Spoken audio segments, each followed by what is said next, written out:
நம்ம சென்னையில் இருந்துட்டு வீக்கெண்ட் ஆனால் போர் அடிக்குதுன்னு கவலைப்பட்டீங்கன்னா உங்களுக்காக தான் இந்த பிளேஸு. நோட் பண்ணிக்கோங்க.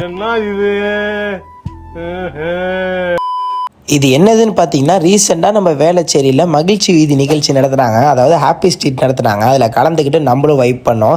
இது வேளச்சேரி மட்டும் கிடையாதுங்க, சென்னை சரௌண்டிங்கில் ஒவ்வொரு வீக்கெண்டில் ஒரு ஏரியாவில் டார்கெட் பண்ணி ஹாப்பி ஸ்ட்ரீட் நம்ம சென்னைங்கிற பேஜ் இதை கண்டக்ட் பண்ணுறாங்க. நீங்கள் வீக்கெண்டை வைப் பண்ணால் இது ஒரு செம சூப்பரான பிளேஸ். இங்கே ₹1 கூட உங்களுக்கு சார்ஜ் பண்ண மாட்டாங்க. நீங்கள் செம்ம ஜாலியாக அதை எல்லாத்தையும் அக்சஸ் பண்ணி வைப் பண்ணலாம். இங்கே சின்ன பசங்கள்லேருந்து பெரியவங்க வரைக்கும் என்ஜாய் பண்ணுறதுக்காக நிறைய பிளேயிங் ஆக்டிவிட்டிஸ் இருக்குது. அது எல்லாத்தையுமே நீங்கள் ஃப்ரீயாக அக்சஸ் பண்ணி யூஸ் பண்ணலாம். செம்ம ஜாலியாக இருக்கும். பர்டிகுலராக இங்கே live concept, story telling, DJ events நிறையா இருக்கும். நீங்கள் சோலோவாக போனாலும் சரி, உங்கள் கேங்கோட போனாலும் சரி, செம்ம ஜாலியாக வைப் கனெக்ட் ஆகி வேற லெவலில் என்ஜாய் பண்ணலாம். இந்த ஹாப்பி ஸ்ட்ரீட்டுக்கு வந்தீங்கன்னா 6 மணிலேருந்து 9 மணி வரைக்கும் ஃபுல் வைப்புக்கு நான் guarantee. Different kind of peoples லிவிங்ஸ்டனாக இருக்கிற நம்ம சென்னையில் யார் என்னன்னு தெரியாதவங்க கூட நீங்கள் சேர்ந்து வைப் பண்ணுறப்ப ஒரு கல்ச்சர் பாண்டிங் கிடைக்கும். அது கல்ச்சரல்ஸ் கொலாபரேஷன் ஆகி நீங்கள் வெளில போவீங்க.